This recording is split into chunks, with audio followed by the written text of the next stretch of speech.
Assalamualaikum warahmatullahi wabarakatuh. Perkenalkan, nama saya Muhammad Rayhan Usman. NIM saya 2021012000. Prodi Teknik Elektro Universitas Nusa Putra. Di sini saya akan menjelaskan tentang Arduino. Yang pertama kita akan membahas yaitu materi yang kali ini sejarah dan penemu, input-output, bahasa yang digunakan, aplikasi Arduino, struktur bagiannya, analog digital, ground prosesnya, struktur arsitektur, serta kelebihan dan kekurangan Arduino. Langsung masuk kita ke penjelasan pertama. Apa itu Arduino? Arduino merupakan sebuah perangkat elektronik yang bersifat open source atau terbuka dengan sering digunakan untuk merancang dan membuat perangkat elektronik serta software yang mudah untuk digunakan. Arduino ini dirancang sedemikian rupa untuk mempermudah penggunaan perangkat elektronik di berbagai bidang. Banyak sekali bidang yang khususnya memakai Arduino. Arduino ini memiliki beberapa komponen. Komponen ini sangat penting di dalamnya seperti pin, microcontroller, dan konektor. Lalu bagaimana sejarah Arduino itu dan siapa penemunya?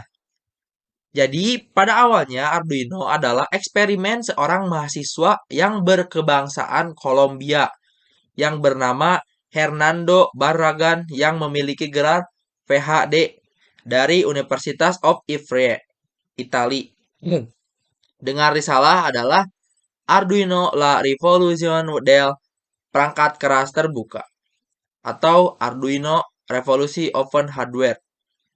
Pada tahun 2005, Arduino ini dikembangkan oleh Massimo Banzi dan David Curtiles dan diberi nama Arduino, yang berarti teman pemberani dalam bahasa Itali. Lalu, tujuan pengembangan Arduino adalah untuk membuat perangkat microcontroller yang murah, fleksibel, dan mudah dipelajari oleh siapa saja. Jadi, microcontroller atau Arduino ini mudah untuk dipelajari oleh siapapun, terutama bagi para orang awam.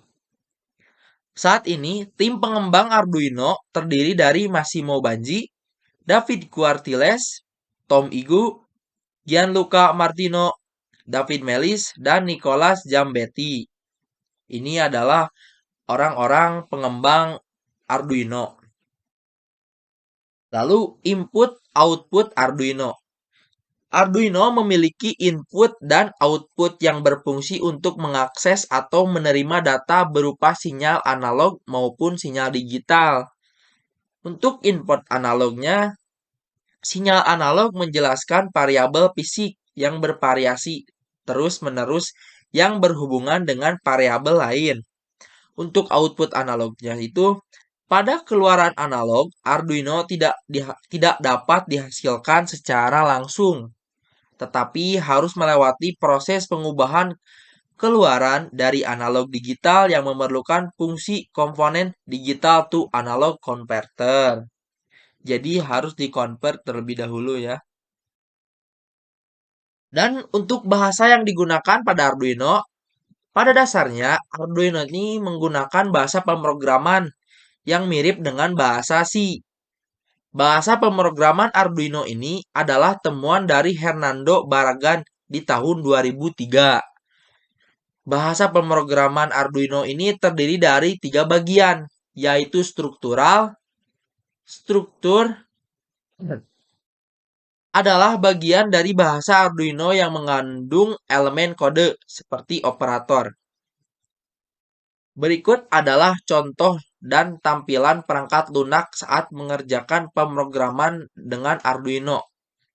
Nilai merepresentasikan konstanta dan variabel. Tipe data yang bisa digunakan seperti array, boolean, chart, float, dan lain-lain. Tipe data ini sangat mirip dengan bahasa C++ dan fungsi yang digunakan untuk mengontrol board Arduino. Dengan function dapat menganalisis karakter, melakukan operasi matematis, dan masih banyak lainnya. Mungkin hanya itu yang bisa saya sampaikan. Selanjutnya akan dibahas oleh teman saya. Terima kasih. Oke, kenalkan nama saya Muhammad Samsul Bahri. Baik, saya akan melanjutkan presentasi yang tadi teman saya sampaikan. Di sini ada aplikasi Arduino. Aplikasi Arduino ini berfungsi untuk alat monitoring dan pengatur suhu serta kelembaban ruangan. Sensor detak jantung untuk mendeteksi gejala penyakit jantung, mengontrol peralatan elektronik yang ada di rumah dengan smartphone, tempat sampah yang bisa terbuka otomatis saat ada orang di depannya dan berbunyi saat sudah penuh. Alat penyiraman tanaman otomatis menggunakan Arduino Mega 2560, alat pengukur tingkat keasinan air laut, mesin penetes terotomatis, jam waktu sholat digital, jendela dan gerbang yang otomatis terbuka dan tertutup. Kemudian ada kipas angin otomatis. Kemudian ada bagian-bagian Arduino. Di sini ada power USB, kristal osilator, voltage regulator, power jack, pin reset, pin tegangan 3,3 volt, pin tegangan 5 volt, pin ground, pin penambah tegangan, pin analog, main control microcontroller, tombol reset, pin ICSP, in circuit serial programming, laptop, lampu indikator power, lampu TX, lampu RX, pin input, pin RF, pin SDA, pin SCL. Dan ada arsitektur Arduino. Arsitektur yang dimaksud adalah susunan posisi pin pada Arduino. Tampilan sederhananya seperti pada gambar di samping ini ada bagian I/O digital, I/O analog, I/O serial, USB port, tombol reset, dan satu daya DC. Nah, seperti gambar di sini, ada bagian-bagian dari Arduino.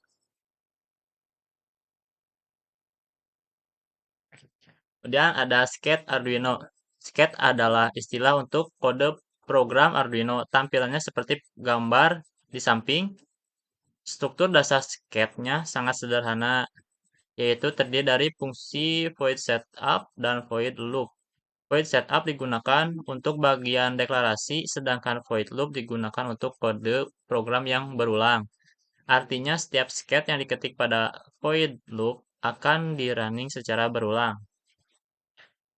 Nah, di sini ada kekurangan Arduino.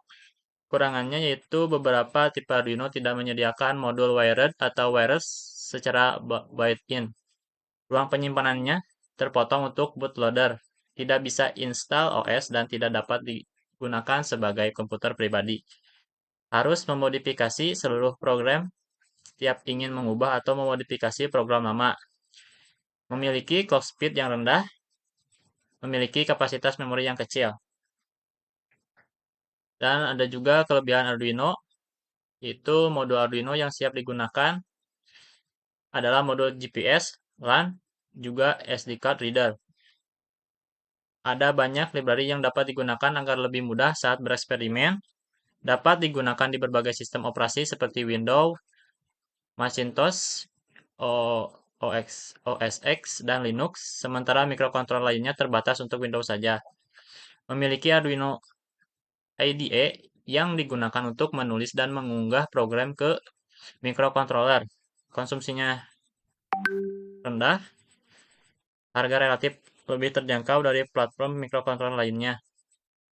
Mudah digunakan untuk pemula, namun cukup fleksibel untuk dimanfaatkan oleh pengguna tingkat lanjut. Memiliki port USB yang dapat digunakan untuk transfer data dan mengalirkan sumber daya. Nah, sekian dari saya. Mohon maaf apabila terdapat kesalahan. Wassalamualaikum warahmatullahi wabarakatuh.